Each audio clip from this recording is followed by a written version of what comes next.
listening to the GM Shuffle with Michael Lombardi, presented by DraftKings and VSiN. Here is Femi Abebefe. Welcome to another edition of the GM Shuffle with Michael Lombardi, presented by DraftKings and VSiN. I'm your host, Femi Abebefe. As always, make sure to subscribe, rate, and review wherever you get your podcasts. Our producer, Elliot Bowman, with us on the ones and twos, as it is a very, very special day, Michael Lombardi. Draft day is here. We're going to pick some players tonight. I can't wait, although I got to tell you, last night I had one of my best experiences here in Las Vegas. I got to have dinner over at the Plaza with the former mayor, Oscar Goldman. And the Goodmans, yeah. The Goodmans, excuse me, I'm sorry. And it was incredible. He told stories about Las Vegas, and there was, 50, 60 people in attendance. It was, I guess he does this every once in a while at the Steakhouse Oscars at the Plaza. Mm-hmm. It was incredible, Femi. I mean, it was really the history, and he talked about all the Goombas he kind of hung out with and who he represented and who he defended, and Tony Spilatro from Casinos and, and all that. So it was, to me, what a way to kick off. Anytime you can kick off with mobsters for draft week, it's really pretty good. So I was excited. I mean, it's been a great mobster vacation for me. I got the Mob Museum. I got Oscar Goodman. I mean, it's pretty good. You've been going on a restaurant tour as well here in Las Vegas, I got to go home and get back on my diet. I mean, I'm getting killed out here, eating late at night. I mean, it's ridiculous. I got to get back to Jersey and just get my mouth sewn together, get my jaw wired shut.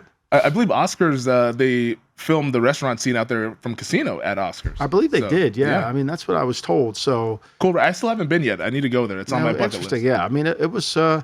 He was. He's an older gentleman, very, very still on top of his game, telling stories, making wisecracks, kind of no holes barred, telling the truth, and talking about all the things that have happened in Las Vegas over the years and how this kind of has grown and who ran the town and how it all changed. It's really fascinating. Yeah. The city has certainly seen some stuff here. And well, you got characters in this town. Oh my gosh. Yeah. Just spend one afternoon and you'll find it. You can walk down Fremont, you'll find some characters. But let's talk about what everybody is here for. NFL Draft Day. We're going to pick some players later tonight. All 31 of the first round picks, not 32, because, we got to slap the Dolphins on the hand for that little tampering thing they did last year. But we're going to find out who's going to go number 2 overall. And we've seen some odd we don't movements. even know who's going 1 yet. I mean, God. Well, hey, don't do that to me, man. We're invested in Bryce Young, buddy. I know I love that. I mean, don't dip your toe in the water. I'm not doing that. But I mean, to me, what are we waiting on?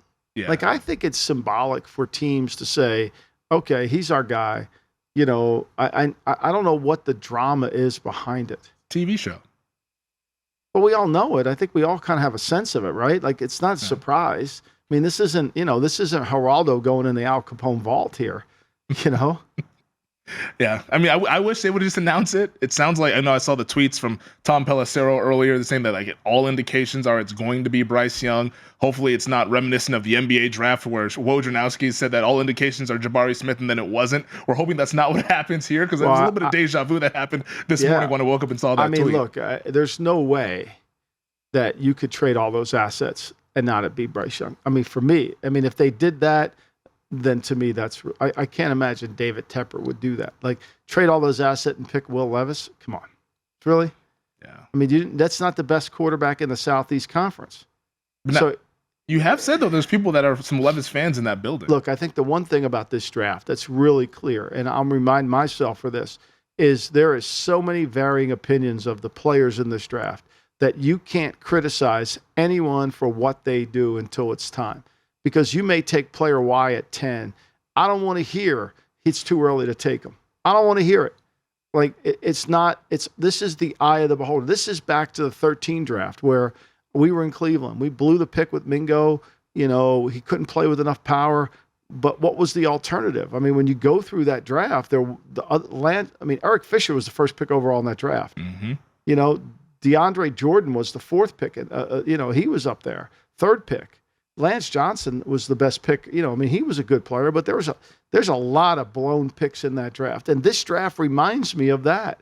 This draft is more dangerous than the 13 draft because this draft has quarterbacks that are not complete. And so it's one thing to miss on, Jarvis Jones from Georgia like Pittsburgh did, or Mingo like we did in Cleveland.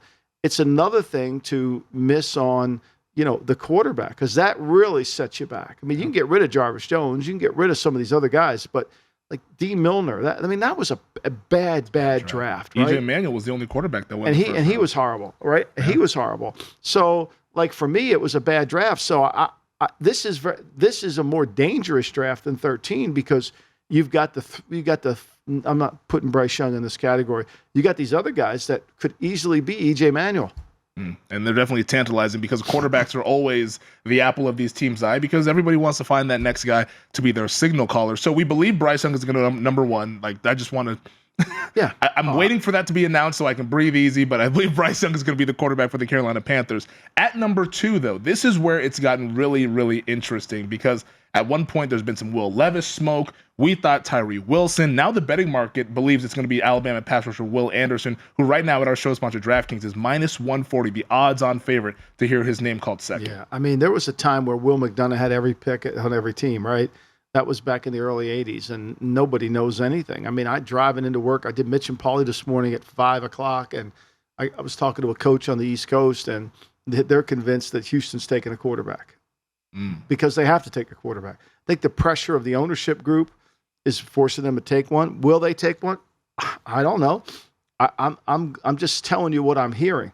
I'm not saying this is fact and Bible. I'm just telling you what I'm hearing. You know, Arizona, they want to move out of 3. They would love to move out of 3. And if they get stuck, they'll take Paris Johnson, allegedly, okay? But if they move out of 3, it would be somebody comes up to get a quarterback. So I don't know really what to believe. And then the Colts, I've been told, they're not going to move. They're going to sit tight and just see what happens. So I think to me, more than anything, this is a draft of unpredictability. And I don't care what anybody's board says. You can't, I'm not going to criticize. I wouldn't pick Anthony. Let me be clear here. I wouldn't pick Will Levis at 2. I wouldn't put CJ Stroud at 3. I wouldn't pick Anthony Richardson. I would not pick any of these guys in the top 10. Be very clear here. But if somebody does it, I'm not going to say that's a dumb pick because the beauty's in the eye of the beholder.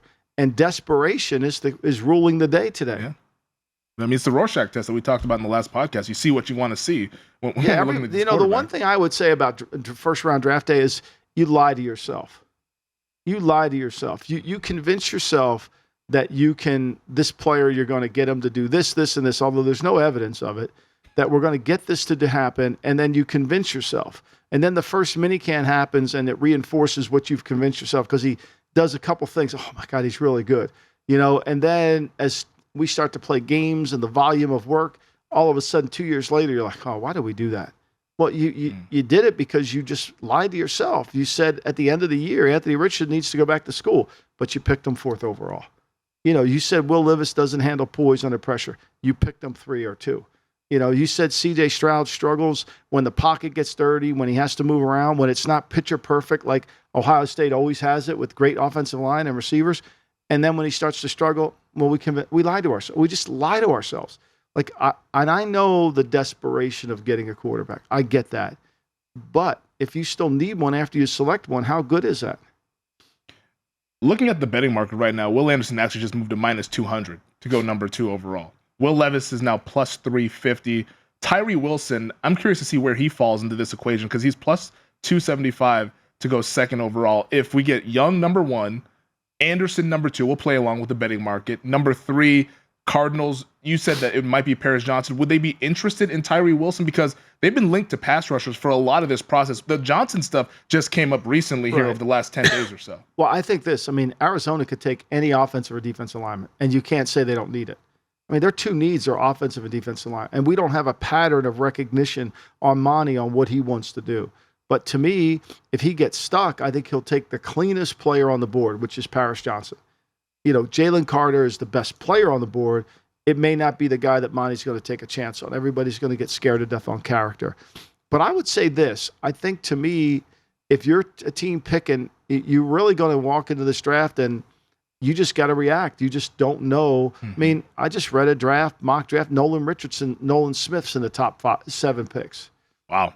I can't see that, but I'm not going to criticize it. Somebody might take him and be a Sam linebacker and a nickel rusher. He runs fast. He don't play a lot. But I think, to me, it's about what's the plan for the player once you get him. Where are we at with Tyree Wilson's medical? Is everything Everybody good tells me it's clean. Okay. He'll be ready for camp. I mean, if I were to say John Schneider's typical player, it would be this guy. I mean, they signed Jones from Denver as a 3 technique. Yep. You know, I think if you're Pete Carroll, you could easily be into that. I need to move and get the defensive line ready.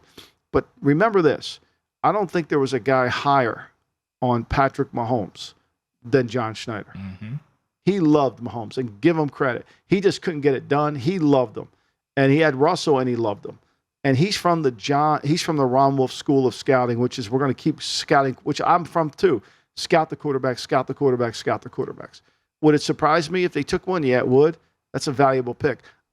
I get the sense, and this is just completely speculative because all this is speculative. Mm-hmm. I get the sense that the Will Anderson market is moving because we know Nick Caserio would like to move 12 up. Mm-hmm. So if he could move 12 up and still get a player at 2 and get the quarterback when he moves up, that would be a good thing. So what would it take for him to go from 12 to 3? Wow. Maybe go back to back. And then he goes back to back. Why Anderson over Wilson? Is it just the medical and the way I Anderson's have no idea. I I mean, for me, again, I'm not an Anderson guy, but maybe it's just a cleaner player. I don't know. I mean, I've heard Wilson all along. Now it's changed to Anderson. But my hunch is that if Anderson is the betting market's changed here. Remember, Levis changed his betting market too. Yeah. If Levis is if it's changed, you know, and he can get the 3rd pick, if he can control 2 and 3. Now, what would it take to get that? I mean, it's going to be pretty costly. It's going to cost him one of the ones next year that he has. Is it worth doing? Would you give up a 1 for one of these quarterbacks next year? I wouldn't. Yeah, not the Bryce Young, the non-young quarterbacks. No, especially when the quarterback class next year is better. Yeah. Well, everybody says that all the time. The quarterback class next year is always when we look at those guys with a critical eye, we'll see if that actually holds up. But as we're speaking right now, this thing continues to move, Michael. I'm looking at the DraftKings app right now. Anderson now minus 250. Welcome to draft day, buddy. I love it. This thing, don't you just love this? I mean, it's my number to eat a hot second. dog at the South Point tonight is minus 250. I'm right there with you, buddy. Maybe we'll have a hot dog together at the South Point. We're going to talk about the Tennessee Titans coming up here in this next segment because I'm really interested. That number 3 pick, do they move up to get their quarterback there? We'll discuss that next. We're going to take a quick break, though. This is the GM Shuffle. You're listening to the GM Shuffle with Michael Lombardi, presented by DraftKings and VSiN. Here is Femi Abebefe. Oh, don't you just love draft day, Michael? I mean, it's amazing, right? Will awesome. Anderson has made this comeback. I mean, it's like unbelievable. Now he's back, what, minus 300? Minus 300. We were just talking about how he was minus 200, minus 250, now minus 300 to go first or second overall. Yeah, I mean, look, I think the unpredictability of this draft is really borders on there is no elite player, and the 2 elite players have some issues. Bryce Young's height, Jalen Carter's character. But other than that, I mean, everybody else, you got to question. And so how you manage and how you develop this, it really is very reminiscent of the 13 draft. There's just not a lot of good play there. And then when you here's the bigger issue in this draft. When you get down to 20 and the board is kind of wiped out of first round, you're picking a second rounder. And you're going to have a hard time trading out of 20 to 32 because you don't want to pick up the 5th-year option on a guy that's really a second-round value. That's going to be the hard one. And I think there'll be more trades to the top of the second, whatever's left up there. But I think to me that trading back into the first is going to be a little bit harder because what blue chip player or what first round grade you would only trade to get back into the first if you had a first round grade left on a player. Why would else should you do it? Well, I want to ask you, or unless you know you needed, like, okay, today we find out Jacksonville. Cam Robinson's going to get suspended for performance enhancement drugs.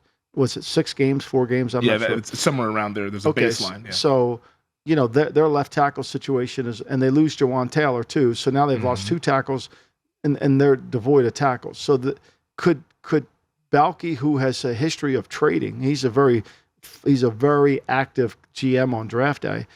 Could he trade up to get the Harrison kid from Oklahoma, who might be the last tackle left on the board? You know, like, does he do that? Or does he pick another tackle that he thinks could be it? Like, they got to fix that need. I mean, they don't have to fix the receiver need. They got Ridley, but they have to fix. I mean, right now they're going to start the season with 2 tackles questionable. That's not a good spot there. No, it's not when you got a quarterback who's really developed. I want to ask you this about the trades, though, because a buddy of mine was asking me yesterday, sent me a DM on Twitter saying that, is it because this is a weaker draft, would it be cheaper, not easier, but cheaper for a team to move back into this first round? Because it seems like you said, once we get to the 20s, a lot of teams are going to be wiped out of first-round players. I feel like those teams are going to be wanting to bail out of there because they don't want to take those guys. Is it maybe cheaper to move back in and move up into this draft because there might not be as many desirable players there? I think that's right. I mean, the draft is an economic market. So when supply and demand are lower, the economics shift, right? Mm-hmm. So this is an economic market. And so if you really are desperate to move out of 22, let's say, you might have to take less. You can't look at the old-fashioned chart and say this is what it is, because the team's going to say, well, I really don't want the pick, but I'll do this. And your tolerance is now, do you do that? Do you want to do that? How do you want to handle that? Because it's all based on the value. That's what I'm saying. You trade back into the first when you have a guy sitting there at the bottom of the first that you have a first, the old proverbial, we never thought he would be there, you know? Can't wait to hear that tonight. Yeah, we can't wait to hear that. I mean, I don't want to hear that because I don't know how anybody thought anybody's going to be anywhere. We don't know anything. I mean, I'm on the phone constantly. I'm like, and I don't know any. I think a lot of it, and I'm talking to high-ranking people in the league. I mean, I've asked like 3 general managers in the pick in the top 8, and I said, well, I don't even ask them about their team. I ask them about, what do you hear? They don't hear it. They don't know. They don't believe anything. And one guy say, I can't believe that somebody's going to take Tyreek Wilson in the top 5 with his foot. Okay, I get that. But maybe he wants to take Tyreek Wilson in the foot. Maybe he wants Tyree Wilson in the foot. Maybe I don't know. I don't know what is. I think everybody is playing their cards so close to the vest. It really does seem like this year, more than any other year we've had in the past, is very unknown. There's so much uncertainty. People are just, it's the cloak and dagger effect. Usually when you get to a draft, there's a consensus of a player. Yeah. It's fairly obvious to see Jalen Carter's a really good player. Just watch the tape. It's fairly obvious to see Bryce Young is a good player. There's moments to see of other players. They're just not consistent enough. And so this is a beauty in the eye of the beholder draft. I didn't think we were going to get 5 quarterbacks. I still don't. But do you think it's more likely that we do see somebody move back in to get Hendon Hooker because it might be a little bit cheaper to move back into the 20s or so? It could be. I can't see it being 5. There's not 5 good quarterbacks in this draft. To me, this is the minefield that you have to navigate. The 13 draft was historically bad. Go through that draft and through rounds. It was historically bad. It's tough. Okay, and that didn't have the quarterback flavor to it. When you add the quarterback to a historically bad draft, because eventually the drafts have to kind of get a little bit depleted because of the juniors coming out all the time, right? Mm-hmm. So the draft's going to get a little depleted. So when you add the quarterbacks going early, this has a chance to be worse than the 13 draft. If those quarterbacks don't hit, this could be worse. Man, I don't think these teams want to hear that. Because that 13 draft, there's not a whole lot of. Do you remember when that 13 draft? I mean, Milner was supposed to be great. Sheldon Richardson was supposed to be great. We took Mingo, was supposed to be an elite pass rusher. Sharif Floyd, Minnesota down there. I mean, Tavia. I mean, the Rams wanted to trade up to get Walker, the receiver. And everybody listening is like, who the hell are they naming? These are all guys who were talked about as consensus top guys in that draft. Go back and read all the reports on read the reports on that draft. There wasn't a dominant defensive tackle in the draft. I mean, the first pick overall, Eric Fisher was a good player. He was not an elite left tackle. Yeah. Luke Jokel, right? I mean, so there was a lot of problems in that draft that really, and teams, you can only, as Parcells says all the time, you can only take what they give us. Yeah, no, it's a really interesting draft here. And I think if we are to believe the betting market, excuse me, Young is going to go 1. Anderson's look like he's going to go 2. I mean, by the second, every time we refresh, he has more odds on favorite. You think Levis is still I think Levis is going 2. That's what I was told this morning. You're pushing back. I don't know. But I've been in this business long enough to know that the betting market kind of dictates it. I mean, remember, Trey Lance's numbers were moving up on draft day too. They were, yeah, and he ended up going because the market was heavily betting him 3rd overall. Tennessee's talked about going up to 3. And that's what I want to ask you about. Yeah. Can the Cardinals move out of there? I think the Cardinals want to move out of there. What would Tennessee be willing to pay? Remember about Tennessee, they did nothing with Ryan Tannehill's contract. So they're sitting on $27 million of paragraph 5. So what that tells you is they didn't want to have any more cap charges on Tannehill. Do I think they trade up? Interesting. They don't want Trey Lance if they try to trade up. There is talk that Derrick Henry's available. I don't know what it would take to get him. But to me, when you go down that Derrick Henry road, you're committing to that offense. You're committing that. What would Buffalo look like if they had Derrick Henry? A lot tougher. Yeah. Yeah. Imagine if Buffalo trades for Henry and Hopkins and put Hopkins in the slot. You're going to get Bills Mafia excited. I mean, those two players would immediately give Josh Allen some. I mean, they need a slot receiver. There's no question they do. I mean, Isaiah McKenzie 2 years ago when he played well was good. 3 years ago, Cole Beasley played well. It helped their offense. They didn't have a slot this year. They bring Cole Beasley back. McKenzie, I don't know what happened to him. He kind of fell off a cliff. He was a good player at one time. You can get Hopkins. Now, the holdup on Hopkins from people I've talked to is the Beckham contract. Like, he's like, okay, like, I'm better than Beckham. Like, people want me to take less than Beckham. I don't know what the compensation would be for Hopkins. I can't imagine I would say it's probably a late Friday pick, maybe a early Saturday pick. I would say that would be it. But you got to get the contract worked out. But if anybody wanted to offer that, wouldn't they have offered that by now? No, but I think, we know this, Femi. Draft day always changes things, and, there's always a little bit more voice of reason on draft day. But I'm just throwing that out there. So for Tennessee, they clearly don't want Trey Lance. If Houston takes Will Levis at 2, they don't want Trey Lance. Who wants Trey Lance? John Lynch. Does he? He must. I mean, they put out that advertisement a couple weeks ago. Yeah, but then they backed off of it. They removed their 1-800 number. They took it down. He did reference the 1-800 number. I think he listens. What's up, John Lynch? I'm glad he listens. Make sure you rate and review. I mean, I think to me, the one thing about this is don't take it personally. Mm-hmm. It's like we all don't have all the answers. I don't have them all, and people get mad if I say something bad about their team. I mean, like. That's just what this is. I mean, say something. We all make mistakes. We've all lived through this. That's like we've all gone through these mistakes and we've survived some of them. Some of them cost us our jobs. I mean, people are talking to me about Jalen Carter, and I'm like, look, if I pick Warren Sapp in Cleveland and don't listen to Charlie Jackson in the league office, that changes the whole tenor of the league. Now, I can blame Charlie Jackson. That's on me. But, to me and Bill both sit there and like, oh, my God, And so I just think to me, you when you live through those mistakes, you got to learn from them. What's more likely? Tennessee trades up to 3 to take C.J. Stroud, or the Cardinals can't find a trade partner and they have to stick and make that pick? I think they have to make the pick. I think if you're Tennessee, you probably can make a good deal. You probably could make a good deal to get up to 3. Who's your competition? I mean, Monty's been shopping this pick for 6 months. I mean, it's like you go to a piano store. There's always a sale at a piano store. Have you ever gone to a piano store that hasn't been pianos on sale?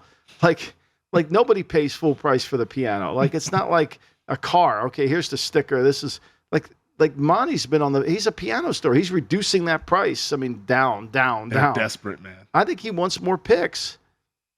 And I think he's probably saying to himself, okay, if I get this deal, I don't get Paris Johnson, but I get these 3 players. They are desperate. I mean, they put out that – they didn't tweet it out, but they had somebody tweet it out for them that they had 6 teams calling to move up to number 3. Like, clearly that was hey, man, please call us. Like, we want out of here. Another advertisement. Another infomercial. Yeah. No, but the fact that Houston isn't engaged in Lance, the fact that Tennessee isn't engaged in Lance makes you wonder what they don't clear. Those 2 teams watch Lance. Mm-hmm. What does that tell you about Lance? Nothing good. Nothing good. Now, you're not as good as Oscar Goodman, but you can defend a lot of people now. We're getting there. Yeah, I mean, you really need to spend some time with Oscar because he'll help you defend all these cases you have in your bag. Well, we'll get to the cases after the draft here because me and my guy Justin Fields. But before we take our quick break, though, Will Levis, the talk about him going to the Colts at 4, are we sure the Colts like Levis, or do the Colts maybe like another quarterback? Because there's stuff about maybe C.J. Stroud. I don't know how many times I'm not sure of anything. Man. I'm not sure of anything. I'm sure that you're going to cry a lot on this draft because of the the stories that are going to, because it's very sentimental. The crying is going to happen on the coverage of it's so sad. They're going to pull up my heartstrings? Yeah, they're going to float with your heartstrings. Well, we'll have the napkins from the hot dogs as well. We'll talk some more draft on the other side. You're listening to the GM Shuffle with Michael Lombardi, presented by DraftKings and VSiN. Here is Femi Abebefe. All right, it's the morning of the draft. We're trying to make sense of all of this stuff. The betting markets are really moving and shifting around. Number 3 overall, the favorite right now is C.J. Stroud, plus 150. I think the market is anticipating some sort of a trade there. Yeah. Tennessee, or maybe whomever. I mean, Monty's been working on it, so there's got to be. And could it be Tennessee? I mean, who else would trade up? Right, if you're Monty, right, where would you want to go and still get a good player in this draft? You can't go down to Tampa. That's a long way to go, unless Tampa's going to give you a boatload of picks. And I can't imagine in Tampa's cap situation as they move forward that they're willing to go all in on a quarterback and give up a bunch of assets. Maybe they could feel like this could save our jobs next year. We get a good quarterback in here. I don't think that works either. What if you're Chris Ballard and you move up one spot and you're Monty? All you got to do is go down to 4. You can still get a good player at 4. So I think if you're Chris Ballard, you're saying, look, I'll take whoever's left to me. I don't really love anybody. I'll take Richardson and we'll run the 6-back offense. I'll take Levis and we'll do what we do. I'll take Stroud. I mean, he's going to get one of those 3 if he wants to pick them. Now, we have never seen 4 quarterbacks go in the first 4 picks. And certainly, these 4 quarterbacks are not worthy of that. If Todd Blackledge and Jim Kelly and then Blackledge didn't play, but if John Elway, if Danny Marino went in the 20s, I mean, this is not an elite quarterback draft. Everybody has concerns about everyone, including Bryce's height. So I find it hard that the first team that would draft 4, if this draft goes 4 in a row, would be the first in the history. To me, it would be a really good, I don't want to call it a document, a 30 for 30 of the power and the influence of social media on teams drafted. I think that would be the story. That would be the narrative come out of the draft. The impact of how the social media is driving and internally in buildings and how that's affecting teams' decision making. And how these owners have so much money that when it doesn't work, they'll just fire everybody and start all over again. Because in the day, when I started in the league, and I don't want to sound like an old guy, but when the salary cap, there wasn't a cap. TV revenue was $16 million. Owners were not buying yachts back then, right? Yeah. I mean, now it's like, okay, we'll take a shot, and if this doesn't work, I'll fire you. I'll bring somebody else in. I mean, the money, so it's really like almost like a Harvard undergraduate student should write their doctorate on this. The impact of social media, the owner's wealth, all these 3 things coming together to create a false market. And you think that's what's happening in Houston, maybe? I think it's happening all over the league. Because if 4 quarterbacks go 1, 2, 3, 4, that's not by chance. Because there's no way that you can say they're all clean. The idea of a draft, going back to when Burt Bell first started the draft, was to draft players that were clean. Draft players that fit the size, speed requirement, that didn't have any fault. I mean, think about this. We might have 4 quarterbacks drafted in the first round, and Jim Brown went 7th overall. Doesn't make a whole lot of sense. I mean, think about that. Now here's where I will push back, though, a little bit. Because, of course you will. Because we're going to have a healthy discussion.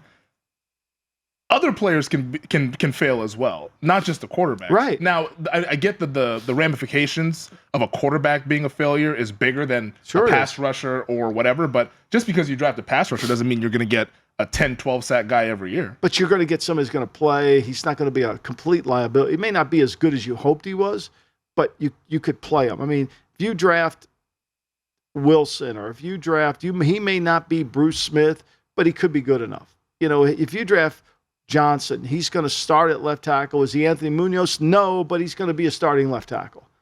Is he that going to be good enough? Would you pick up the 5th year? It's really expensive. I doubt it, but at least you're going to get 4 years of 1,200 plays out of them. You take these quarterbacks, you may not get 1,200. I mean, how many career plays has Josh Rosen had? Not a whole lot. Or how about Zach Wilson, who went 2 overall a couple years ago? I mean, and Darnold's on his 3rd team.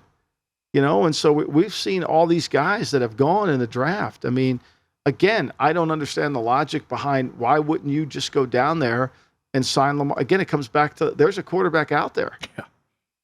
and he's better than all these guys. And you're going to use a 4th pick overall. You're going to guarantee about $29 million for a for a quarterback, and you have no idea what you're getting. You have no idea. You see that little report out that San Francisco was interested in Lamar? Like, I think Lamar in San Francisco would be a 5-run homer. Yeah, that's not fair. I think that would be unbelievable. That's not fair. We can't have that happen. I mean, that would be Kyle Shanahan with Lamar. Everything Kyle does in his offense fits Lamar. Throw the ball in the middle of the field. Throw the ball quick. Get it out. Play action pass. Under center. Boot, snake. Everything that he does in his offense fits Lamar to a T. Yeah. No, we can't have Kyle Shanahan with Lamar Jackson. As a fan of a team that's in the NFC, we can't have that. Because I think that would be way too unfair. Let's talk about the 5th pick, though, because I'm looking at this right now. At DraftKings, Jalen Carter minus 250, and we're not really a betting show. We talk about the odds, but I'm really just setting the table to let people know what the markets are doing, because I think that can give us some sort of a direction, not the complete direction. This is not a roadmap, but maybe it'll give us a little bit of a clarity here. Jalen Carter, the Georgia defensive tackle, is at minus 250 to go 5th overall. Right now, that pick is held by the Seattle Seahawks. Are you hearing that the Seahawks are good with all of the character stuff that comes along with Carter? I'm not, but I don't know if that's true or not. I mean, I don't know if that's true. It's easy to say. You can just say, if somebody says, you guys interested in Carter? Well, we're really worried about the character. It doesn't say you're not interested, but you're worried about it. That's kind of to me, it makes a lot of sense for Seattle. If you want to close the gap on San Francisco, you need another blue chip defensive lineman to go with Jones, who you just signed. This guy's legitimate. And this nonsense that he's, look, the off the field stuff, you got to get your arms around. I mean, the incident with the young lady passing away and his teammate, I mean, that's serious stuff. Very. The other stuff, the weight gain, the inconsistencies in terms of what he does, that's pretty typical of defensive linemen. I mean, they're not all saints in the city here. They're hard to deal with, and this kid has, the ability to want to be a good player, which I think makes a huge difference. I think one thing about players is you can't change competitiveness. You can change work habits. But what coaches fall in love with is work habits, and they don't understand why a guy doesn't play good on Sunday, because he's really not competitive. And they keep digging that hole deeper and deeper with that player. When, look, if there's somebody on that team in Seattle that can manage Carter and lead Carter, you're going to have a support plan built for this guy. But when you watch him on tape, who's blocking him? I mean, when you look at Kansas City's breakdown of their roster, they've been very good at taking marginal character guys and managing them. I mean, they take Frank Clark from Seattle. That was and everybody was worried about that. Yep. Chris Jones, the only reason that big man is in the 2nd round is because of everybody was nervous about the character. Chris Jones in this draft, based on his Mississippi State tape, should be a top 3 pick. But they manage Chris Jones. Now, I don't know the level of problems that Chris might give them off the field. I don't know. Maybe but that's why you have support people. I mean, it goes beyond that. Tyreek Hill character stuff. Nobody was taking, I mean, other than I think the Raiders with Reggie McKenzie, they were taking him. I mean, Travis Kelce, he was suspended a year at Cincinnati. There you go. See, and they and so what they've done is don't think this isn't a concerted effort. Andy knows that his value of getting players where he's picking is so low, he's got to take risk. But what Andy does better than most is once he gets him in his building, he manages risk. Now, he got tired of Tyreek and he shipped him out, right? And he got tired of Frank Clark and he'll ship him out. But for the most part, they manage the problems that get into the building. You just can't look. We're not going to find 22 choir boys. It's hard. Yeah. I'm not saying to take I'm all about culture, but part of culture is how do we develop the player with our culture? We can't expect every player to be adherent to our culture. We got to teach them our culture. We got to apply to the culture. That's a challenge. That's why you have all these support staff. We got player development coaches. Well, let me ask you, what good is having a player development coach if you only give them guys that have great character? Why do we need them? Yeah, what are we paying you for? What are we paying you for? I mean, it's like Bobby Kennedy. Like when he told John Kennedy, look, Jack, the only reason you got these problems are hard is because I solved the easy ones, right? That's that. You got to handle the hard problems. That's your job. It's not easy, but we got to figure out a way to do it. You wrote a column for VSiN.com about draft whispers the night before. And I want to bring up some of these here because you talked about the Detroit Lions and how they're kind of locked in on two guys. Who are those two defenders that you think could go to the Motor City? I mean, again, this is what the word around. It's Witherspoon, which makes sense at corner. Mm-hmm. And he's been mocked to them throughout this process. Right, which makes you worry, right? A little bit. So, and then it's, could it be Carter? I mean, I think Carter knew at a certain point that his drop spot was Philly at 10. A little bit like the NBA. When the NBA in the draft, the NBA comes out and says, I guarantee you we'll pick you at no later. I think he got that guarantee from a team. So he knows that. I think to me, Carter kind of knows he's going in the top 10. Could he go to Seattle? Could he go to Detroit? He's certainly worthy of those picks. Again, what's the plan when you get him in the building? And he visited both the Seahawks and the Detroit Lions there. And the Raiders. And the Raiders. He did as well. Yeah. I don't think he did. He might have done the Colts. I don't know if he did the Colts, but, and remember, teams keep track of all these visits too. So they know who's come in the building. Mm-hmm. And they can know which teams are interested. If you're Philadelphia, if he gets by number 5 or gets by number 6, maybe you move up. I mean, I would think Philly would, because I think Philly, to me, can all those picks make Philly's team? But that's A. And B, could you add a blue chip player to that defensive front? I think Philly would be really smart to do that. Let me just 1 second. I want to check on Detroit here. Because the Lions, where they sit right now, they're trying to do that hard thing of going from good to great that we always talk about. And they have a lot of ammunition. I've kicked around maybe quarterback. Clearly doesn't sound like they're going to go with a quarterback there because they brought in the Fresno State kid. They brought Hooker in. They worked out Martinez, who's probably going back for his 27th year at Kansas State, and they did Stroud. So they brought those 4 guys in, and then when you look at them, they did not bring Carter in. I don't see his name on the list. They did? They did not bring Carter in. Okay. Well, maybe that's a trade partner for Philadelphia if Carter gets by Seattle. Yeah, I mean, I think to me, maybe they just know Carter. They went and saw Carter. See, you can't go by this. You got to say maybe they went to. Fair. I mean, they need him. The depth chart says they need him.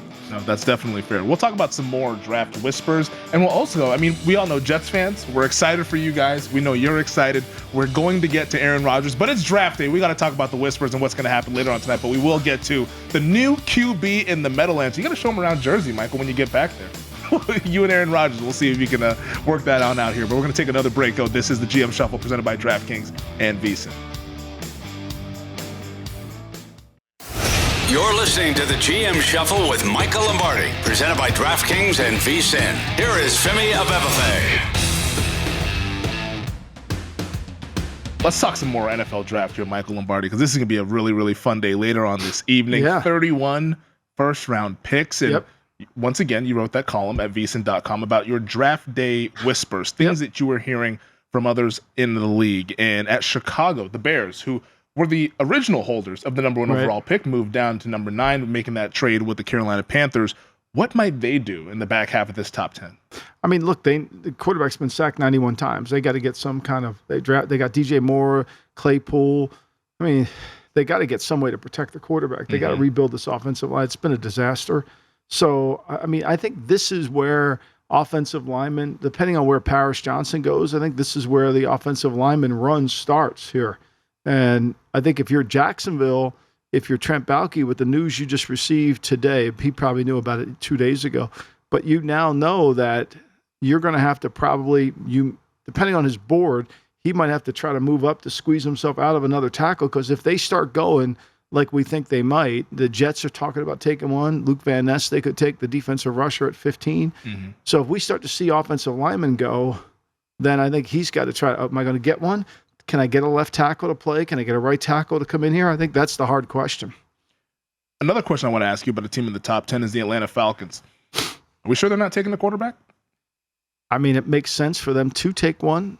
I mean, remember, this time last year, they thought they had Deshaun Watson. Right? And then, until Jimmy Haslam guaranteed that money on the whole contract, that was the only way Atlanta doesn't have him. So now they have Ritter, and they seem like they like him. I mean, do they? I mean, they like him enough to not go after Lamar Jackson.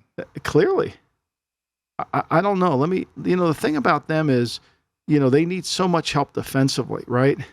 So I got to believe that if they have this opportunity to pick a defensive player, like I don't understand the Bijan Robinson there. They need an outside rusher. They need a wide receiver. They need an inside defensive lineman. They could use an offensive tackle. Now here's who they had in. They've had Levis, Richardson, and Stroud in. Nobody's talking about them about taking a quarterback. It's a little quiet on that front with Atlanta. Yeah, but they also have had a defensive lineman in Miles Murphy, who I think is probably higher rated than most people think he is. In fact, I saw in one mock, he was the mock to Atlanta, which makes sense because they need an outside rusher. So again, if Atlanta takes Murphy, okay, let's just hypothetically say they take Murphy. Everybody's going to say you could have gotten him at 20. To me, that's really poor evaluation because this is a draft where everybody has different opinion on almost every single player. So I'm not going to criticize Atlanta if they take Murphy at 8 because I don't really know, they see him that way. I don't know what the other play, how everybody's different. Just because Mel thinks Murphy should go 20 doesn't mean that's right. Yeah. The only consensus is within the media. There's no consensus amongst the team. I'm telling you, that is truly a doctoral study, is the impact of the counterbalance of the media determining this draft. I know Cade Massey, I got to listen to the podcast on the draft, but I think the impact of that, the owner's reaction to that, and then the pressure that the teams feel and the owner's wealth is all driving this quarterback market. You said Miles Murphy might go earlier than people expect. Who else might go earlier than folks I wrote in there, I think, to me, the Banks kid from Maryland's a good player. I think people like him. Washington's, a lot of people think maybe Washington. Forbes is a really good player, the corner from Mississippi State. Skinny. He's just 166 pounds, and that's a hard thing to live with, right? It's hard. When you can't balance your defense at corner, when you're like Gonzalez, everybody has Gonzalez as a top 10 pick. I don't know if Gonzalez would go in the top 10 because Gonzalez misses way too many tackles. It's hard to take a corner that won't tackle. It's hard to do that. So I think, to me, he's a little overvalued. I think, to me, the Harrison, the offensive tackle from Oklahoma, I think he's going to benefit from the run of tackles. I think that's going to help him because once the tackles start to go, like, for example, let me look at my sheet here. I have, all right, so, 1A is Paris Johnson. 1B would be Darnell Wright, Broderick Jones. And then these other tackles in the second, whether it's Harrison, Jones from Ohio State, and Bergman from Syracuse, they're going to get pushed up. Now Skronsky's going to go, and Torrance Osiris, the big kid to transfer from Louisiana Lafayette to Florida. I mean, he's in there, and then these offensive centers, whether it's the Minnesota kid or the TCU kid, I mean, they're going to get pushed up too. I can't wait to see what actually happens with these tackles because you talk about the run that's going to go on them. Which positions that pushes down? I'm assuming it's going to be wide receiver that gets pushed down into the 20s. Maybe if we see the tackles go from 7 to 18 in that range, if there's maybe 4 or 5 tackles that get called. Jackson Smith and Jigba is a guy that people talked about. They think in the top the Packers 15. are going to pick him at 13. Can you imagine that? Can you imagine the Packers? Do you see that? I mean, look, they need a slot receiver. He's a really good slot. Look, the Packers are going to be too young. The Packers' betting number is lower than the Bears. I know.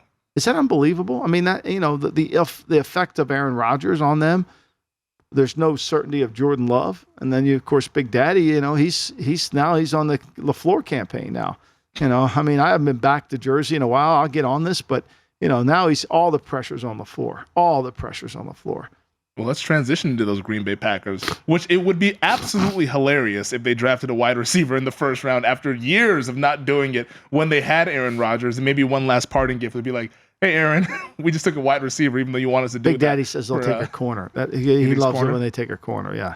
Well, we finally got the trade being official. About damn time is what I tweeted when I saw it. I was in the gym working out. And Twitter I saw Twitter Femi? Twitter Femi. I looked at it and I said, about damn time, and I put my phone down. Yeah. I was like, we said earlier in the day it was 90% it was going to happen. We did say that, and we all said 6 weeks ago that it was going to happen, and it finally happened. Aaron Rodgers now officially a member of the New York Jets. The Jets in the trade receive, of course, the 4-time MVP quarterback. They also get the Packers. They did a little pick swap for this year. So they get number 15. They sent number 13 to Green Bay. They also get a 5th-round pick. Green Bay receives a 2nd-round pick this year, so number 42, in addition to getting number 13 as well for this year, a 6th-round pick. Then they get a conditional 2nd-round pick next year that will become a 1st-round pick if Rodgers plays in at least 65%. If he doesn't play in 65, it's a bad trade. And it's a disaster. It's a disaster for the Jets. So Green Bay's going to have a 1 next year. They're going to have 2 number 1s next year. Now, there's a good chance it's going to be in the 20s. Mm-hmm. Their pick may be high, but they're going to be in the 20s.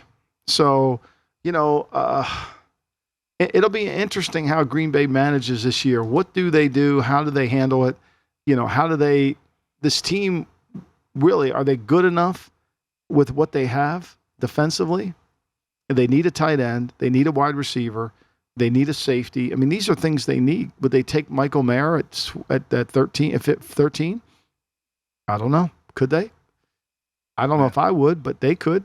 Kincaid's the perceived best tight end in the market, but he's injured, so who knows where they are medically with him. And they brought in a bunch of tight ends, so they clearly are looking at tight ends. I was watching the press conference yesterday with Aaron Rodgers out there in New York. It felt kind of surreal. Like they put the tweet out there, and he's hugging Robert Saleh, Joe Douglas, Woody Johnson. He's doing the presser, holding up. Hey, he did a hell of a thing for that team. Now he did. He moving that roster bonus into 2024. He did. Think about that. He's excited to be there. I mean, $1.2 million on their cap is all it's charging them. I mean, that's a hell of a favor to him. Now, does he get that $58 million next year? I would think he would. I mean, he's not walking away from 58 unless it's guaranteed. I haven't seen the contract when it's redone. You sure about that? Is there a chance that we're right back here to the same scenario with what's Rodgers going to do next year? I mean, why would you walk away from $58 million? I wouldn't. That's for damn sure. I'd play. I wouldn't either. I'd play. Even if I was playing like crap, I'd still play out there and take my money. Some guys are. Some guys definitely are. But we'll have a lot of time to break down Rodgers and the Jets after the draft and all that stuff and what happens. I think they're obviously set up to have a really good season here with that defense. Do you think Dalvin Cook gets traded? I think they want to trade him, but is there anybody out there that's going to want to trade for an older running back who's been injury prone? That's a good question. I mean, they're backs that are available. I mean, Hopkins, I think, gets traded. I really do. Today. I think either today or tomorrow. Maybe tomorrow. I mean, they're looking for a Saturday, late Friday, Saturday pick. Mm-hmm.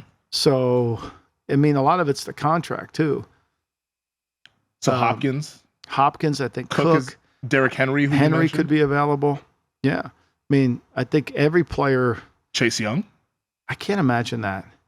But it could be. They didn't pick up that 5th-year option. Right. I mean, he hasn't played great.